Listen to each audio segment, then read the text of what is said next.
Grady and I read the book, The Kite Runner by Khaled Hosseini. The Kite Runner follows a boy named Amir who grows up in Afghanistan and progressively finds his way towards America. The first talking points we are going to go over is identify and discuss what you see as the predominant ELA B30 themes illustrated in the subject novel. Well, I think both Jaron and I can agree that sense of self definitely plays a major role in this book. Amir is constantly questioning who he is as a person, what he wants to be, and definitely strives to become the better man, I think you could say at the end of the book. As for other characters, it definitely follows the same role, sense of self. Everybody's trying to find themselves, especially Amir, but we can definitely say Hassan is too, just in a more subtle way. It definitely follows doubt and fear. It's not a major theme in regards to, like, I guess you could say the middle of the book, but Amir and Hassan are always fearing Asif and his friends throughout the beginning of the book. And then once Amir finally travels back to Pakistan and Afghanistan, that doubt and fear definitely comes into play when in regards of coming in contact with the Taliban and when trying to get Sorab, which is Hassan's son, out of Asif's hands. You can say he was definitely in a lot of fear then. And finally, ideals, which plays into sense of self in terms of Amir trying to find truths. Talking about finding truths, Amir, when he was young, he would define truth as what he would see Baba doing, and Baba gave him the basic truths, like talking about stealing and murder, and how basically everything is stealing, like killing somebody's taking their life, is stealing. And so when he's young, he would define truth as like what his father would do and what Hassan would do. And growing up, he had to discover truths by himself. He would, as he started like of his family, got married, got a house, he became a man and he had more responsibilities, so he'd have to find his own truth. As he was older and going back to Afghanistan, he defined his own truths. And I would definitely say too that Amir knew he was a coward. He determined that very early on, and as much as he hated it, if it was able to help him out, you knew he was going to do it, whether it be very unhonest or definitely something not like to be proud of. For example, leaving Hassan to be abused in very bad ways by Asif and his buddies. Amir had a chance to step in, and he chose to conceal the truth and rather act like he never saw anything, which haunted him for the remainder of the time, which is why he kind of went back and decided to put that cowardice to the side and definitely deal with face those fears and try to cleanse his soul, if you will. So what prevents the protagonist from connecting to and living by truth throughout the book? I know we've touched on this a little bit, but what would you say is kind of like the big points in discussing that? I would say is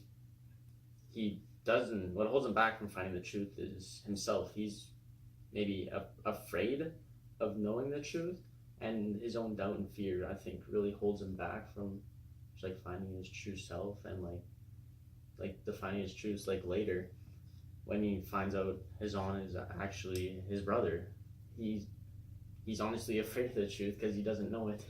Yes, and actually that is a very good point because Baba, as you said earlier, is someone that he looked for when it came to truth. If Baba said it was truthful, it had to be truthful. Well, Baba concealed probably, I think, the biggest truth of it all, and that's Hassan is his brother, which is why when Amir asked if Hassan and Ali, which is Hassan's alleged father, would leave, Amir basically got told to never say that again. And it kind of made Baba angry, and Amir was kind of confused why, but then we get the bigger picture later in the film. Yeah, we realize later in the book, you realize that Amir is actually really similar to his father. Yes. Um, Now, does the protagonist's era or environment inspire a sense of security in the protagonist to foster a sense of self? Now, when you think about that, I would definitely say the environment wouldn't really inspire it because he doesn't really find himself until later. And I think that he has a touch of like knowing who he is, and he does start to realize, oh, I'm a coward. Oh, I'm not athletic. Oh, I'm not this.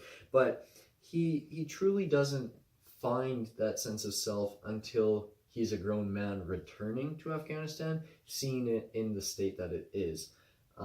He remembers lots of luxury. He remembers, always having guests over because Baba was one of the main men of the neighborhood. So, you know, thinking back on it, he wasn't really shaped by the era or environment, really until he kind of left Afghanistan as a child and started seeing things get really bad and then return in a really bad time. Yeah. So does the character have a strong sense of self at the outset of the novel, but the situation keeps the character from fully advocating for himself? I think like at the start of the novel, he has a very poor sense of self. He doesn't really know who he doesn't know who he really is. He just looks to others to find that. Mm-hmm. I would definitely say that at the end of the book here, Amir is this close to finding himself. He knows what he wants. He has goals. He has ambitions. He has discovered truth, and he knows what he needed to do to, I guess, get rid of those past grievances. But at the end of the film, he has Sorab, who he accidentally promised too many things to, and because of that, he almost lost Sorab, and that just created more problems. So he still has some work to do, and he definitely needs to keep moving forward. He is getting closer, but I don't think he's fully achieved a full sense of self at the outset of the film. And I guess finally, one thing to look at is does the protagonist connecting to truth help him gain a new perspective on his past and present?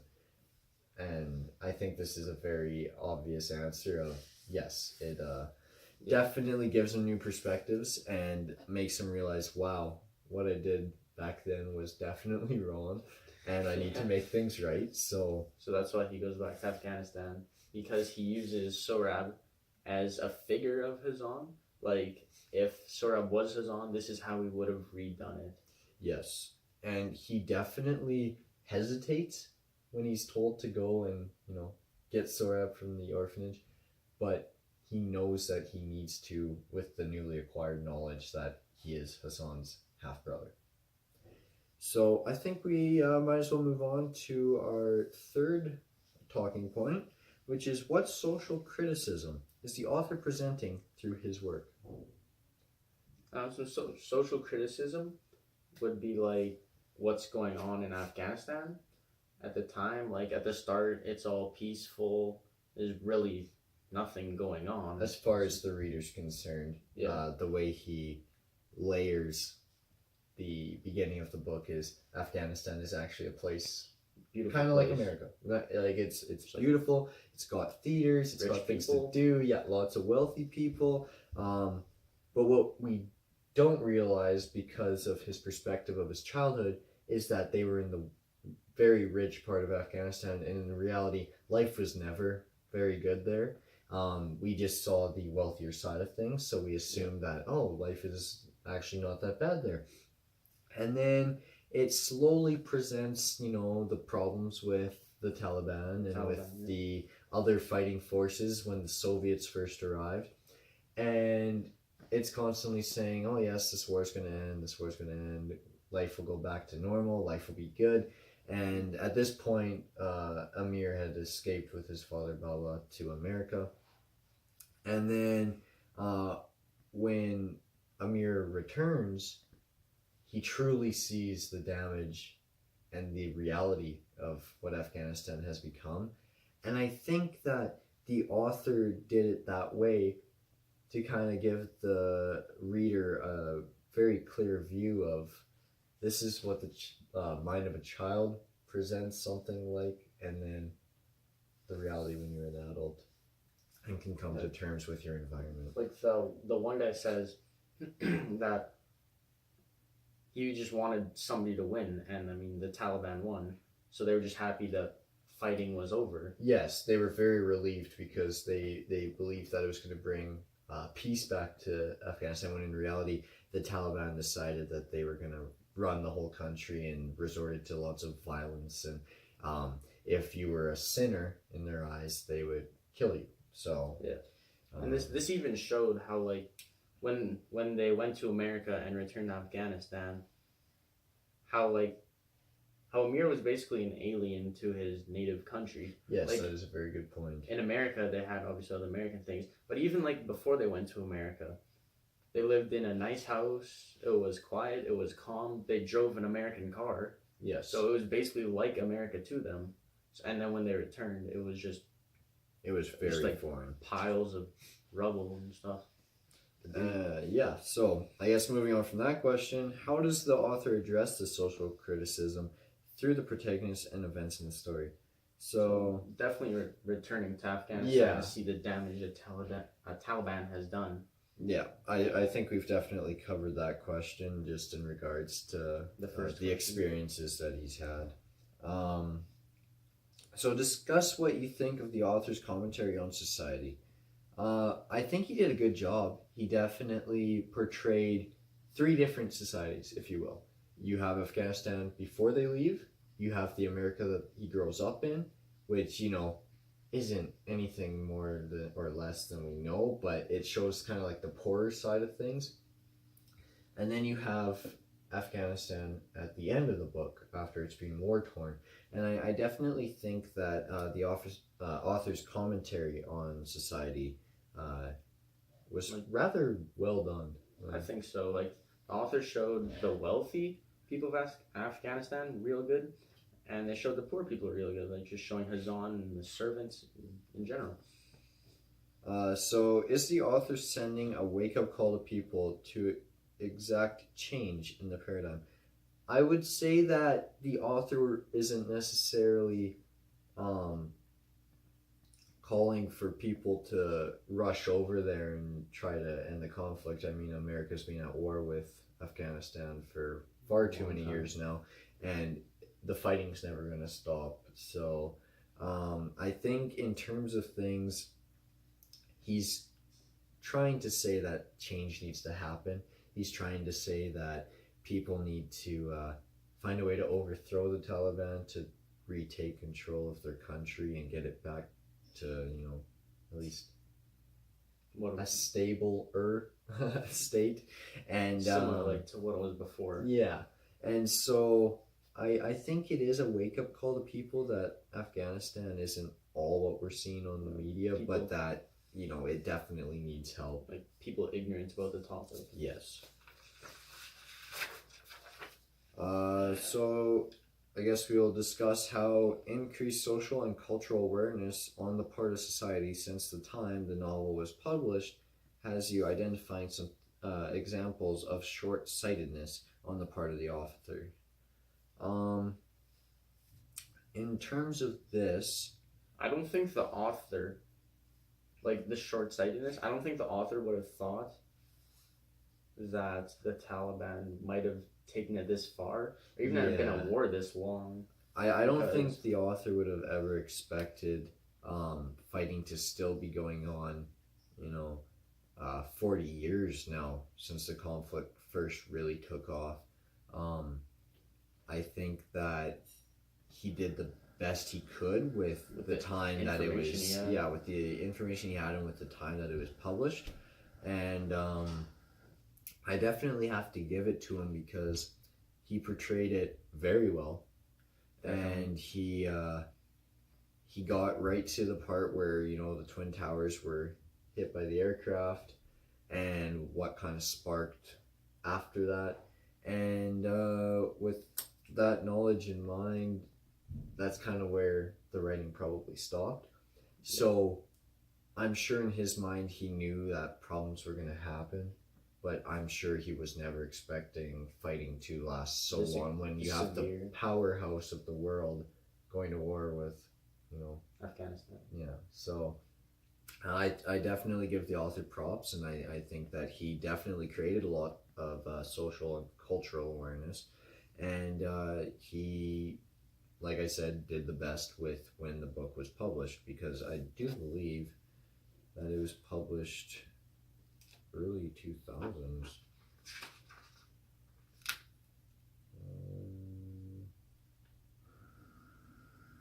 It was published just before 2007, so you definitely can't. You probably would have expected the fighting to stop by now. Yeah, for sure. And I guess our final talking point is, does the novel effectively address concerns reflecting the challenge of human existence? Yes, yes, and yes. You're looking at a war-torn nation that is deprived of food, shelter, water, wealth, livability. Nothing is going on. The only people that live in even some sort of comfort is the Taliban. Everybody else is left on the streets. In fear. Definitely in fear. Scared. There's tons of orphans. It's not stable at all. There's no way to really help the nation. And women can't even work. No. Because like they said, the Taliban made it so women can work. So even if that's why the dude was looking after the orphans. Yeah. Because if a woman was to, they couldn't make money to buy food. And not even that, I'm sure the Taliban, if they found out a woman was working, they would end up executing her with how everything else was going. They would execute somebody if they cheered too loud at the soccer game. Yeah, that's true. So I definitely think that it effectively addresses these concerns and does it in a fashion where it really causes sympathy, if you know what I'm saying. I think Khaled was definitely spot on with his writing here. And then, what does the novel communicate about the resilience and vulnerability of the human condition? I think that it shows that despite how bad things are, despite how much hope there seems to be lost in the situation, humans will always find a way to be resilient and will always find a way to survive despite how nasty of a situation it is. And it shows that people are willing to dig in deep and push forward in very dark times. And I think that he shows that off very well too. It's showing people begging on the street, missing legs and stuff, but they're still pushing forwards. They're not dead yet. So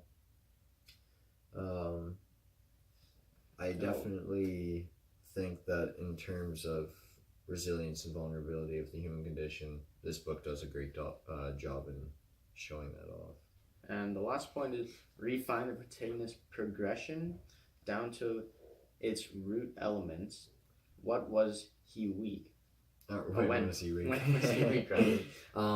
Definitely when he was a kid. I would say when he was a kid. He saw his friend get raped and then tried to get rid of him because he couldn't bear to look at him because he didn't do a thing about it. He was definitely weak then, and he was definitely weak before entering Afghanistan the second time, because when originally asked to go get Sorab, he was like, me? I have a wife and a life back in America. I can't possibly do that. But then, he finally eased into it. He was scared to face his past. Just because of what he'd done in Afghanistan. He was definitely weak at the beginning of the film. You could say he was kind of weak in the middle, but he was getting a little bit better. And then he got a little weak before the end started going, and then he finally got strong, which is the next part. When was he strong? And that was definitely when he entered Afghanistan and decided to track Sorab down and get him to a safer part of the world. I would say he was also pretty strong when he was going to marry his wife. Yes, that too. And also when Baba was dying. I think you could conclude he was strong then as well. And how did he grow? He started accepting truth. He started trying to make things right. He basically grew up. And he started finding a sense of self. And that allowed him to progress forwards. He became a husband, bought a house, he learned that he had responsibilities. And this leads us to our last question. What did he teach? he teaches about ourselves. I think he He taught us that we can all be weak at times, but I think you have to face your past. You can't just leave it, run from it. Yeah, It'll always creep out. He definitely teaches us that sometimes the best thing to do, no matter what the consequence, is just be truthful with yourself, be truthful with others, and don't hide behind a lie, because it can come back to haunt you for the rest of your life. So you definitely have to take that into perspective, and you have to grow with yourself and be willing to be, the better person at the end of the day, and not hide behind lies that make you feel better. So overall, I think The Kite Runner was a very influential book. I think it was a good read. And it definitely does a great job of portraying ELA B30 themes, as well as Afghanistan in a whole. Yeah. So, thank you for watching our book talk on The Kite Runner, and I hope you haven't fallen asleep by now, because I'm sure we're pushing at least 20 minutes, and yeah, have a great day.